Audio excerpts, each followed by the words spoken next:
Hello everyone, good morning to all of you. I hope I'm audible and visible. तो start करते हैं। 3-4 छोटे छोटे टॉपिक्स बताएं कन्वर्जन वाले चैप्टर में। ऑलमोस्ट पार्ट हम कल कंप्लीट कर चुके थे। मेजरली 2 बड़ी प्रोसेस तो कल कंप्लीट हो ही गई। सेक्शन 8 कंपनी का नॉर्मल कंपनी में कन्वर्जन और पब्लिक कंपनी का प्राइवेट कंपनी में कन्वर्जन, ये हम कल तक कंप्लीट कर चुके थे। अब सबसे पहला पार्ट आज के लिए इट इज हम जानते हैं कि जो लिमिटेड कंपनीज होती हैं वो 2 तरह की होती हैं। इट में बी लिमिटेड बाय गारंटी और इट में बी लिमिटेड बाय शेयर्स। सो अब ये कन्वर्जन क्या है? लिमिटेड बाय गारंटी कंपनी का कन्वर्जन है लिमिटेड बाय शेयर्स में।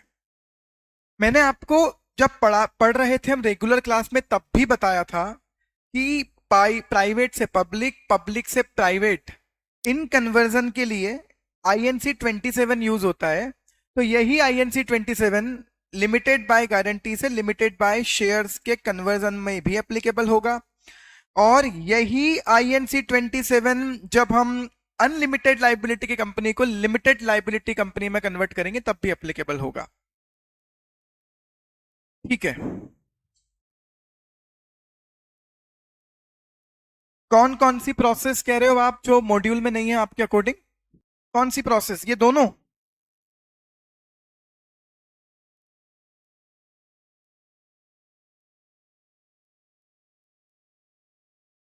मुस्कान, वही पूछ रहा हूं, कौन कौन से टॉपिक्स?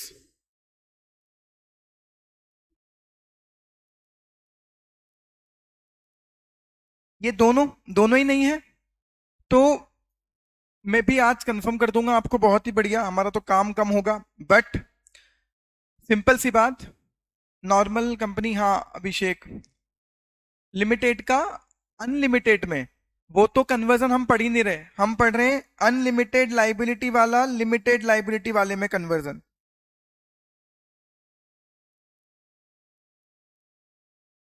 और दूसरा पढ़ रहे हैं गारंटी वाली कंपनी का शेयर्स में। तो एक बात बताऊं मैं आपको, ये तो कोई कन्वर्जन टिपिकल है ही नहीं, ये भी नहीं है। तो ये तो वैसे भी हमने, आप जानते हो कैसे कंप्लीट किया था। ये कन्वर्जन सेम वैसा ही है जैसे प्राइवेट कंपनी पब्लिक कंपनी में कन्वर्ट होती है। Call and hold the board meeting, pass the board resolution, then call and hold general meeting, pass the special resolution, and then file MGT 14, then file INC 27। तो ये तो same process है, इसको पढ़ने में तो किसी को कोई तकलीफ नहीं।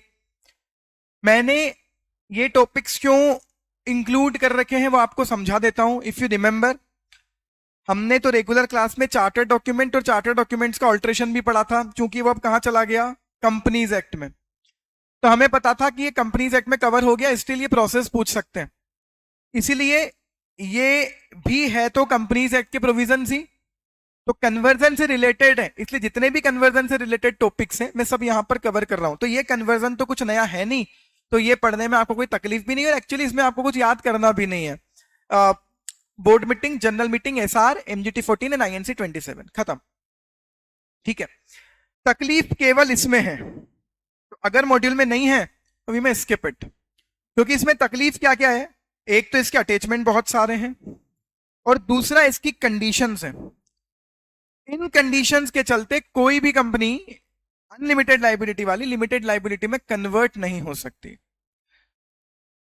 तो आप कह रहे हो तो मैं इसको स्किप कर देता हूं। मैं केवल 2 पार्ट डिस्कस कर लेता हूं आज, जो कि बहुत इंपॉर्टेंट हैं, और ये तो एवरग्रीन टॉपिक्स हैं जो हमेशा रहते हैं, और वैसे भी हमें पढ़ना है LLP का कंपनी में कन्वर्जन।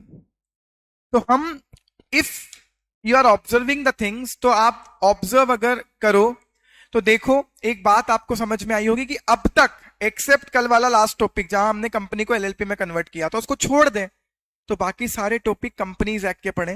प्राइवेट से पब्लिक, पब्लिक से private, OPC to normal, normal to OPC, and then section 8 to normal company. ये सब कंपनी टू कंपनी शिफ्टिंग थी। केवल एक चेंज आया था जब हमने पढ़ा था कंपनी का LLP में कन्वर्जन, और उसके लिए मैंने आपसे पूछा भी था कि प्रोविजन कौन से एक्ट के लगेंगे, तो हमने कहा LLP एक्ट के, इसलिए फॉर्म 18 फाइल हुआ। अब एक कन्वर्जन है जब नॉन कंपनी कंपनी में कन्वर्ट हो सकती है। क्या एक नॉन कंपनी कंपनी में कन्वर्ट हो सकती है? तो उसके लिए प्रोविजन है पार्ट 21 कंपनीज। कंपनीज एक्ट का पार्ट 21 जो इस बारे में बात करता है कि क्या कोई अदर देन कंपनी कंपनी में कन्वर्ट हो सकती है। तो इस पार्ट 21 कंपनी को जब हम पढ़ते हैं तो सबसे पहली इंटरेस्टिंग बात है कि अगर इस पार्ट को ढंग से समझना है तो एक मूलभूत बात, एक बेसिक बात, एक फंडामेंटल बात जो आपको याद करनी है कि पार्ट 21 में कंपनी का मतलब होता है अदर देन कंपनी। पार्ट 21 में जब जब वो लिखते हैं कंपनी, उस कंपनी का मतलब होता है partnership firm, limited liability partnership. Video रुक गई है कुमकुम, आपके यहाँ पे नेटवर्क इश्यू होगा, यहाँ तो प्रॉपर आ रहा है। Limited liability partnership, partnership firm, cooperative society, society या other business entity formed under any other law for time being in force which apply for registration under this part. Important क्या है? Which applies for registration under this part. This part means what? To convert themselves into company. अब मेरा आपसे एक छोटा सा doubt है, क्या प्रोप्राइटरशिप फर्म इस प्रोविजन से कंपनी में कन्वर्ट हो सकती है? क्या प्रोप्राइटरशिप फर्म इस पार्ट 21 वाले प्रोविजन से कंपनी में कन्वर्ट हो सकती है? आंसर मी यस और नो। मिला जुला रिस्पॉन्स, सब आंसर दे रहे हैं यस, बट आप सुनो, आंसर है नो, बिग नो। क्यों सर? आप खुद पढ़ लो।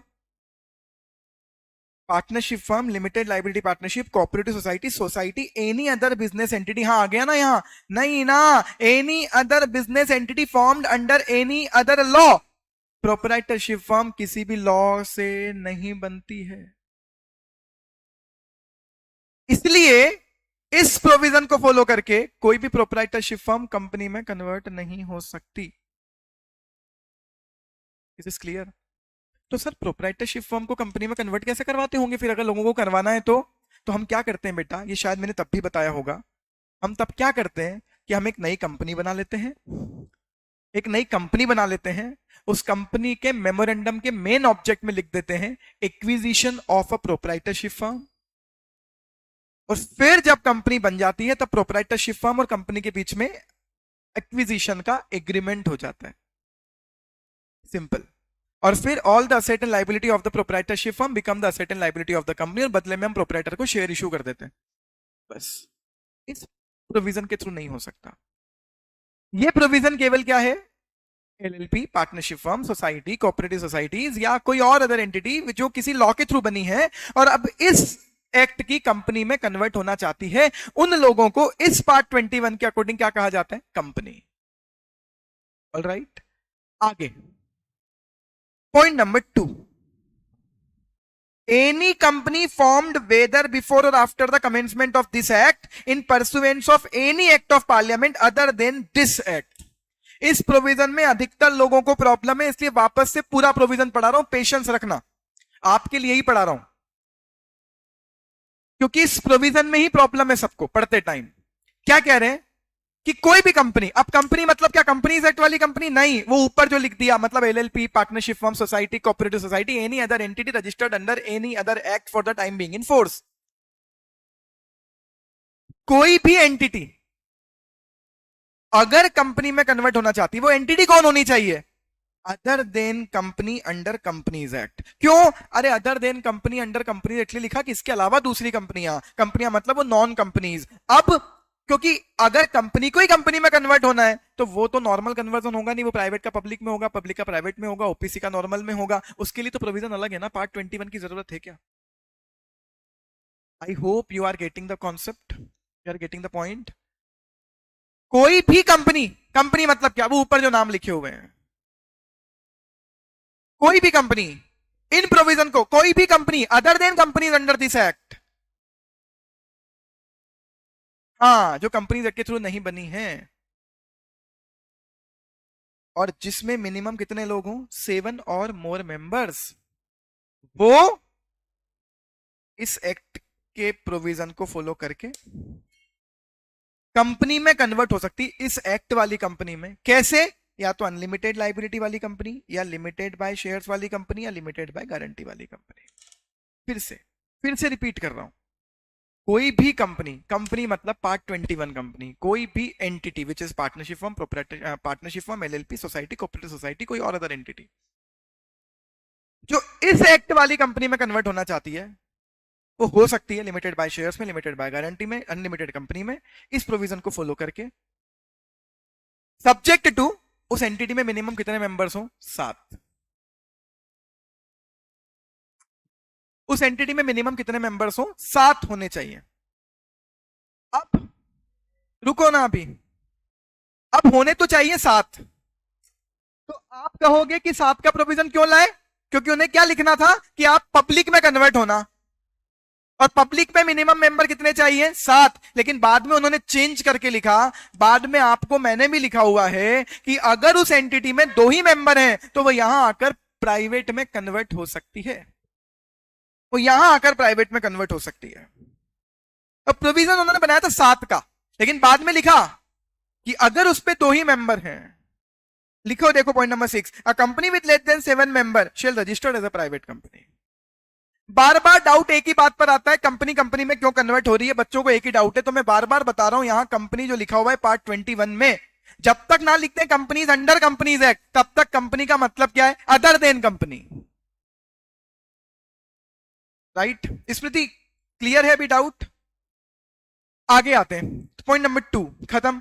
पर अब पॉइंट नंबर 2 में पहली लाइन क्या लिखी हुई है कि with the exception and subject to the provision content in this section. बोले कन्वर्ट तो हो सकती है, लेकिन इस प्रोविजन, इस सेक्शन के प्रोविजन को, इस पार्ट के प्रोविजन को फॉलो करना पड़ेगा। तो हमने क्या सीखा कि इस पार्ट के अकॉर्डिंग कंपनी क्या होती है। दूसरी बात क्या सीखी कि ये सारी कंपनियां जो इस एक्ट में कंपनी नहीं है, वो कंपनी अंडर दिस एक्ट में कन्वर्ट हो सकती है subject to compliance of this provision, provision of this section. अब वो क्या प्रोविजन है हम पढ़ेंगे आगे।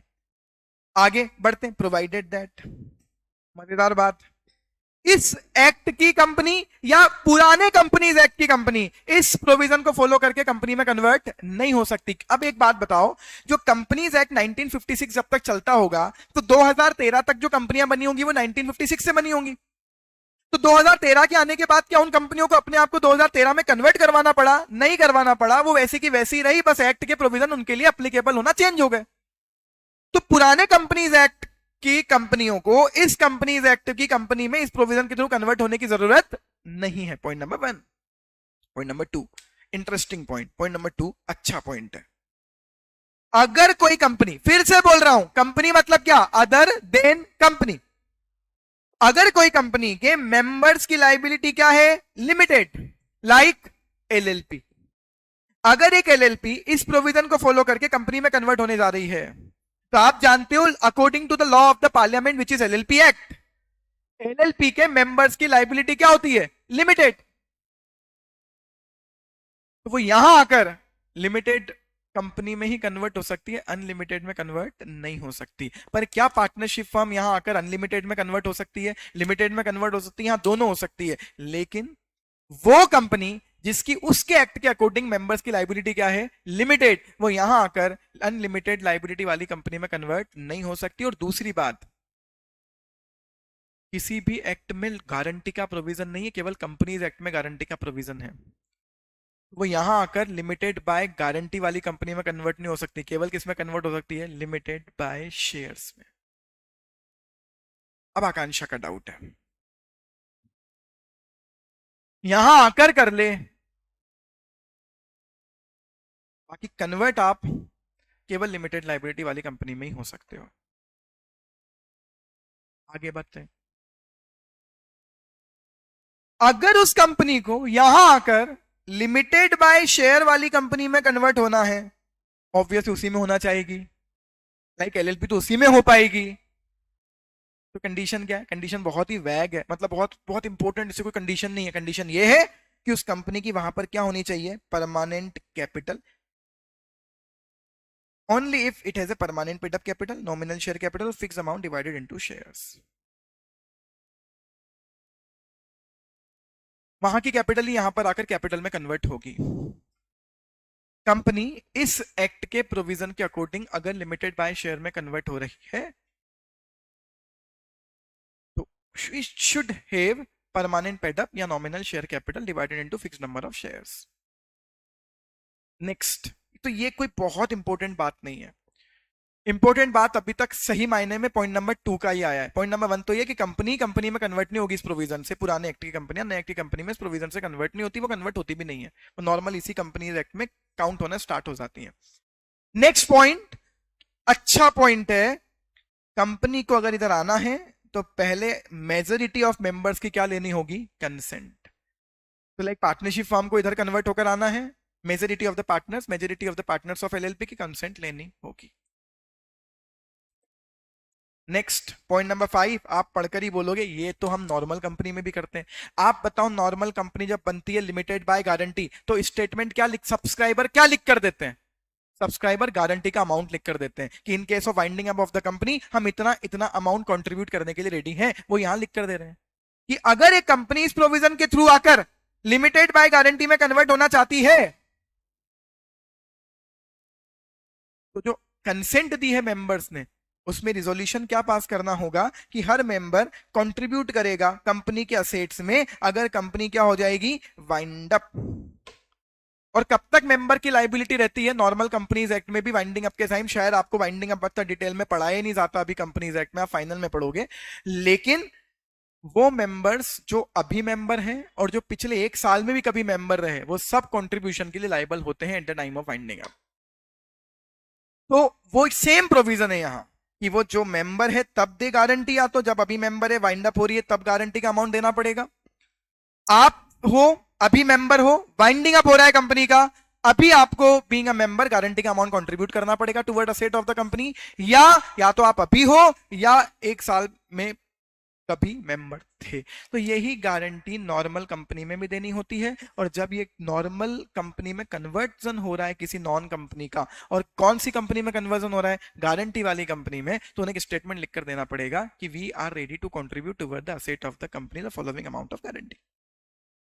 और पॉइंट नंबर 6, 7 से कम मेंबर हैं तो आप पब्लिक में नहीं फिर प्राइवेट में कन्वर्ट हो सकते हो। बहुत सारे डाउट्स थे इस टॉपिक में इसलिए मैंने डिटेल में पढ़ा दिया।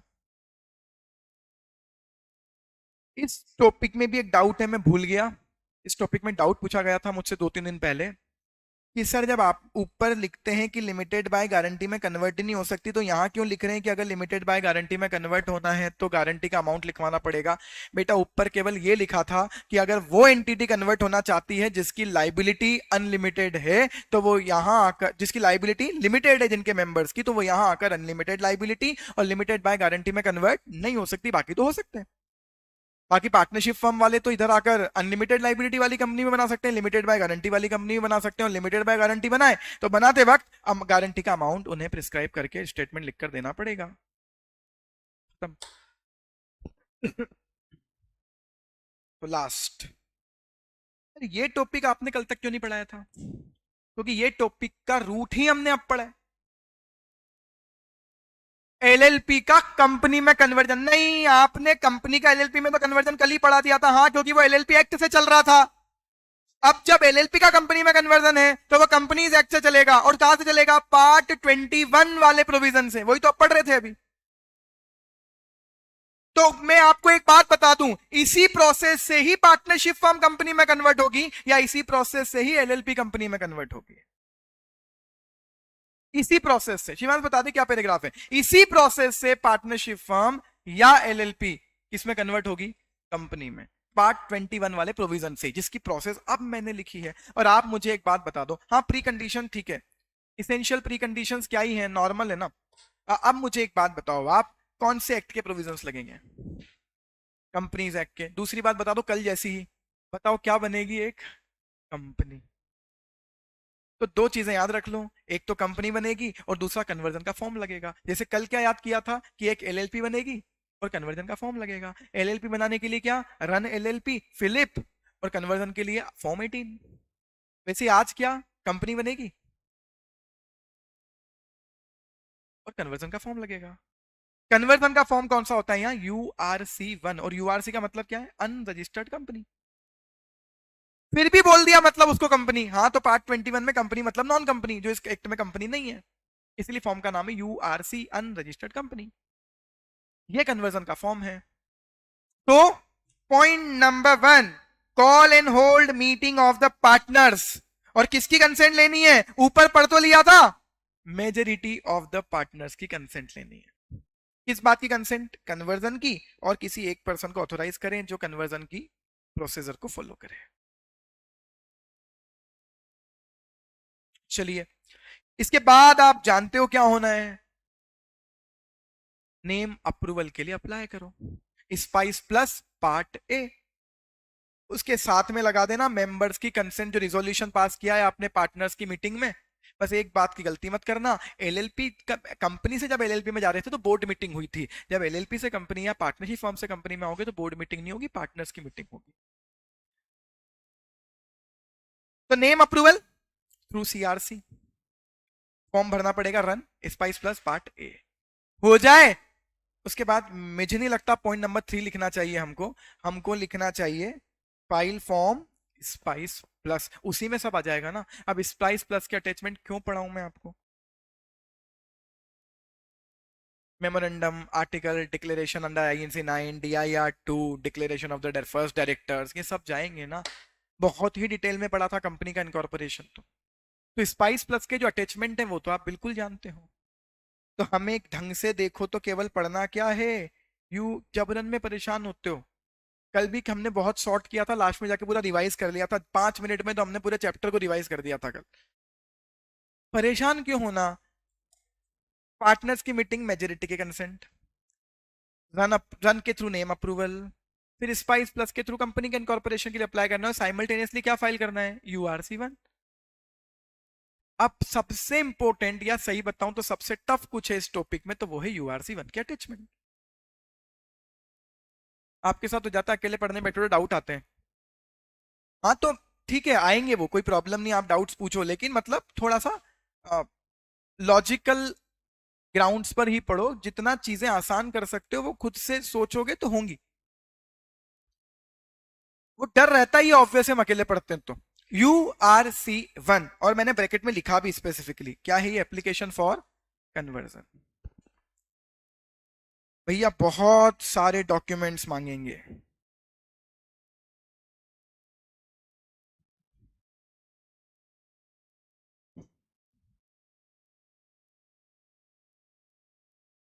क्या ये पॉइंट कल भी मांगा था आपसे? Copy of the latest income tax return, याद आ रहे हैं? जब कब कहां कन्वर्ट हुए थे आप? LLP से कंपनी में? नहीं, कंपनी से LLP में। और मैं तो कह रहा हूं फाइनेंशियल स्टेटमेंट्स भी तो फाइल होंगे। ओ वेरी गुड, अंशिका कह रही है एनओसी भी तो ली थी हमने इनकम टैक्स अथॉरिटीज से, वो यहाँ है ही नहीं। पर लेटेस्ट ऑडिटेड फाइनेंशियल स्टेटमेंट तो लगेंगे, लेटेस्ट फाइनेंशियल स्टेटमेंट्स। आसान करने की कोशिश कर रहा हूं जितने जितने हटे। पॉइंट नंबर 5 ऑलरेडी याद है आपको, मेजोरिटी ऑफ द पार्टनर्स की कंसेंट लेनी है ना, तो उसकी कॉपी, कंसेंट की कॉपी कि majority of the partners are ready to convert the company LLP into company. तो दो तो खत्म कर लिया। तीसरा, सिक्योर्ड क्रेडिटर्स की कंसेंट, एनओसी। बहुत बढ़िया, सो तनिष्का ने नोटिस कर लिया, बहुत बढ़िया कि सर लास्ट के तीनों टॉपिक कॉमन है। वहां भी किसी की तो कंसेंट लगानी थी आपको, शेयर होल्डर की कंसेंट तो लगाओगे, ये तो नॉर्मल याद रख सकते हो। तीनों हो गए, अब 3 ही बचे। क्या क्या बचा है यार? Point number 1, list. List showing the name, address, occupation of all person named as partners with details of share held by them respectively, showing separately shares allotted for consideration in cash and for consideration other than cash. Yes, इसको कितना आसान बना सकते हो ना आप, सही बोल रहे हो। किसकी लिस्ट देनी है? पार्टनर्स की लिस्ट देनी है, जो अभी हमारी फर्म में या LLP में पार्टनर्स हैं, कि ये पार्टनर्स हैं, इनकी इतनी इतनी अभी क्या है, profit sharing, detail of share held by them, और साथ में क्या दिखाना है कि इनको कितने कितने शेयर्स क्या कर रहे हो, अलॉट इन कैश और फॉर अदर देन कैश। अब मुझे बताओ, इनको अदर देन कैश कैसे दोगे? क्योंकि याद करो, जरूरी है क्या पार्टनर पैसे दें कंपनी में? नहीं, वो तो कहेंगे हमारी जो कैपिटल है ना उसी को ले जाओ, क्यों दूं नए पैसे, उतने के शेयर इशू कर दो। तो उसके लिए क्या दिखाओगे? Consideration other than cash. अरे जब पार्टनरशिप फॉर्म कंपनी में कन्वर्ट हो रही है, एलएलपी कंपनी में कन्वर्ट हो रही है, तो आप दिखाओगे ये हमारे पार्टनर्स हैं, इनकी इतनी इतनी क्या है अभी कैपिटल ये प्रॉफिट शेयरिंग, यही आगे आकर क्या बन रहे हैं यहाँ, शेयर होल्डर या मेंबर। और इनको हमने शेयर जो इशू किए वो कैश में किए या अदर देन कैश में किए। तो हम बताएंगे भैया उनकी कैपिटल के अगेंस्ट में ही शेयर इशू कर रहे हैं, तो फिर वो क्या है, कंसिडरेशन अदर देन कैश। तो ये पहली लिस्ट बतानी है जो पार्टनर्स हैं और अब जो मेंबर बन रहे हैं, सिंपल है ये। पॉइंट नंबर 2, किस चीज की लिस्ट बतानी है? फर्स्ट डायरेक्टर्स की list showing the particular of person propose to be first director, list of first director. इनकी पूरी डिटेल देनी है, उनका डेन, उनके एड्रेस और उनके इंटरेस्ट का डिस्क्लोजर। ये इंटरेस्ट का डिस्क्लोजर याद होगा आपको, जब भी कोई डायरेक्टर बनता है उसे अपना इंटरेस्ट डिस्क्लोज करना पड़ता है। इवन स्पाइस प्लस में भी आपने दिया था इंटरेस्ट डिस्क्लोजर, मतलब क्या, वो कौन सी और एलएलपी में डीपी है, कौन सी और कंपनी में डायरेक्टर है। नॉर्मल बात है ये तो। अब बचता क्या है? तीसरा टॉपिक। तीसरा टॉपिक बहुत आसान है, अगर फर्म है तो पार्टनरशिप डीड की कॉपी लगाओ, अगर एलएलपी है तो एलएलपी एग्रीमेंट की कॉपी लगाओ। और कौन सी लगानी है? ओरिजिनल एज वेल एज सारी सप्लीमेंट। सप्लीमेंट समझते हो अब तो आप, जब जब भी उस डीड में क्या हुए, अमेंडमेंट। तो अगर फर्म है तो डीड ऑफ पार्टनरशिप, अगर एलएलपी है तो LLP agreement, principal agreement as well as subsequent deed. आ गया समझ में? और साथ में क्या अटैच करना है?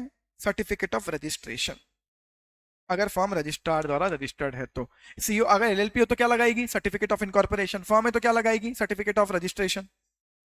अब मुझे बताओ 1 2 3 में भी कुछ नहीं निकला, लैंग्वेज बड़ी है बस, पॉइंट तो नॉर्मल है। परेशान मत हो, जितना इनको खुद से आसान करने की कोशिश करोगे वो आसान बनेंगे। आप उलझोगे, रटने की कोशिश करोगे, भूलोगे। क्या देना है? कंपनी कन्वर्ट हो रही है एलएलपी में? नहीं, एलएलपी कन्वर्ट हो रही है कंपनी में। तो कौन देगा? मॉड्यूल में जो 2 पॉइंट एक्स्ट्रा है बता दो। तो क्या दोगे? मेंबर्स, जो पार्टनर्स हैं और जब मेंबर बनेंगे उनकी लिस्ट, जो फर्स्ट डायरेक्टर बन रहे हैं उनकी लिस्ट, उनकी सारी डिटेल्स, उनके इंटरेस्ट का डिस्क्लोजर। पॉइंट नंबर 3, अगर पार्टनरशिप, ऐसे तो ऑब्वियस है कि मॉड्यूल में कई चीजों में अलग अलग पॉइंट हो सकते हैं, एडिशनल चीजें हो सकती हैं हर टॉपिक में। इस वाले कन्वर्जन में मैं वैसे ही बहुत सॉर्टेड चीजें लिखी, आप बता दो स्टिल 2 पॉइंट कौन से काम के होंगे तो मैं बता दूंगा। पॉइंट नंबर 3, पार्टनरशिप फॉर्म की डीड, फॉर्म की पार्टनरशिप फॉर्म है तो डीड, एलएलपी है तो एलएलपी एग्रीमेंट, उसकी ओरिजिनल कॉपी साथ में, जो ओरिजिनल डीड थी वो साथ में supplement deeds. Next, NOC from the secured creditors, then consent from the majority of the partners, and then copy of the latest income tax return। हम तो कह रहे हैं साथ में और क्या, लेटेस्ट ऑडिटेड फाइनेंशियल स्टेटमेंट्स। बस इसके बाद क्या है? स्पाइस प्लस, ये तो हो गया। हमने बोला नहीं पढ़ना, क्यों रटे इसको यहां अलग से आकर, नहीं पढ़ना। तो फिर यहां ये 2 टॉपिक कन्वर्जन की प्रोसेस में लिखने के लिए जरूरत नहीं है। Copy of the resolution declaring the amount of guarantee. अब देखो क्यों छोड़ा मैंने, अगर वो कन्वर्ट हो रही है किसमें, लिमिटेड बाय गारंटी वाली कंपनी में, तो ये रहा पॉइंट नंबर 5। ये रहा बेटा रिजोल्यूशन डिक्लेयरिंग कि कौन कौन मेंबर्स कितनी कितनी गारंटी देंगे, इसीलिए छोड़ा होगा। और दूसरा, हाँ तो ठीक है, आप स्किप कर सकते हो।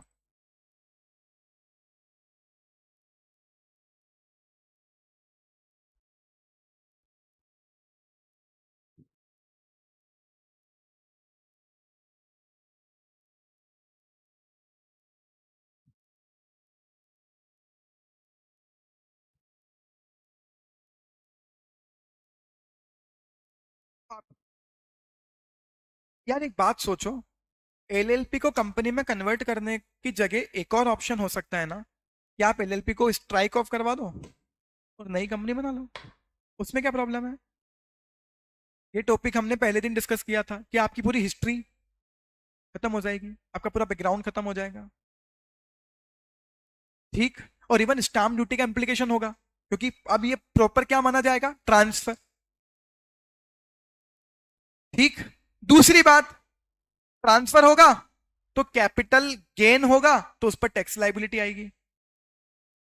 तो इसी वजह से, नहीं, अब एक डाउट और आ रहा है कि सर सारे अटैचमेंट लिखना जरूरी है? कन्वर्जन अगर कोई भी टॉपिक आए तो जितने भी अटैचमेंट है वो लिखने पड़ेंगे, क्योंकि अधूरी प्रोसेस नहीं हो सकती ना।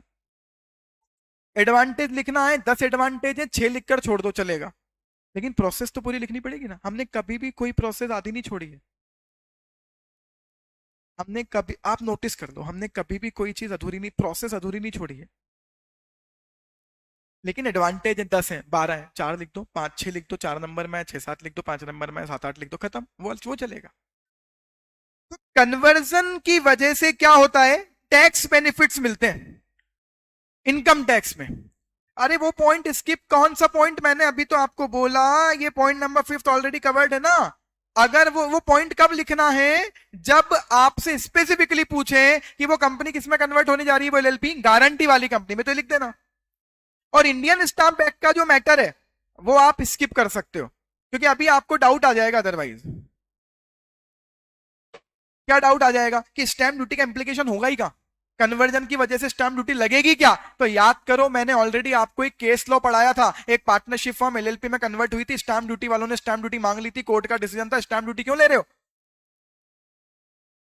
याद आ रहा है? इसी में पढ़ा था, एलएलपी वाले चैप्टर में। फिर मैंने आपको समझाया भी था कि भले इस केस में डिसीजन आ गया, लेकिन अथॉरिटी स्टैम्प ड्यूटी मांगती है, इसलिए। तो कन्वर्जन की वजह से टैक्स बेनिफिट्स मिलते हैं, हावेवर अगर आपको वो अवेल करने हैं तो आपको कन्वर्जन की कंडीशन फॉलो करनी होंगी। मैं बता देता हूं आपको टॉपिक क्या चल रहा है। सेकंड पैराग्राफ तो क्लियर है आपको? एलएलपी के बाद दूसरा ऑप्शन क्या था कि बंद कर देते और नई कंपनी बना लेते, फिर ट्रैक रिकॉर्ड खत्म होता, हिस्ट्री खत्म होती, और आपको टैक्सेशन के सारे प्रोविजन अप्लाई हो जाते, स्टैम्प ड्यूटी अप्लाई हो जाती, जो इमूवेबल प्रॉपर्टी ट्रांसफर होती वहां। उसकी जगह आप कन्वर्जन वाले प्रोविजन में चले जाओ। अब यहां पर क्या पढ़ा रहे हैं कि कन्वर्जन की वजह से कुछ टैक्स बेनिफिट मिलते हैं, लाइक कन्वर्जन की वजह से जो असेट ट्रांसफर होती है उन्हें ट्रांसफर नहीं माना जाता, तो कैपिटल गेन एग्जम्प्ट होता है। पर उसकी उनकी कुछ कंडीशन है। कंडीशन यह है कि कन्वर्जन के बाद आप लोगों की शेयर होल्डिंग क्या होनी चाहिए, सेम। आप लोगों की शेयर होल्डिंग क्या होनी चाहिए, सेम। तो सेम शेयर होल्डिंग मतलब 5 साल तक सेम शेयर होल्डिंग होनी चाहिए। अदरवाइज तो आपने कन्वर्जन करके बुरा किया ना, शेयर होल्डर भी नए ले आए, तो ये तो बिक गई एक तरह से एलएलपी। कन्वर्जन के बाद शेयर होल्डिंग सेम होनी चाहिए, पर वो कितनी और कैसे वो पढ़ लेते हैं। ये इनकम टैक्स का प्रोविजन है कैपिटल गेन वाले हेड का। क्या प्रोविजन है, maintaining the same shareholding by the partners as was in the previous LLP when the conversion takes place for 5 years from conversion. The former partner of such LLP who are now shareholder in the newly formed company cannot in total have shareholding less than 50%. यहाँ आते ही बस बर्बाद हो जाती हैं सारी चीजें। आप तो कह रहे थे शेयर होल्डिंग सेम होनी चाहिए, और यहाँ कह रहे हो कि 50% से कम शेयर होल्डिंग नहीं होनी चाहिए। तो इसका मतलब समझ लो भैया सब लोग, इसका मतलब समझ लो सब ढंग से, इसका मतलब ये है कि 4 पार्टनर्स थे, और यहां आकर कंपनी में क्या बन गए, 6 शेयर होल्डर्स। सुनो, अब इन चारों पार्टनर की यहां शेयर होल्डिंग थी 25 25 25 25। इनका कहने का मतलब यह है कि इनकी अभी शेयर होल्डिंग कितनी थी, इक्वल इक्वल। इनकी अभी शेयर होल्डिंग इक्वल इक्वल थी।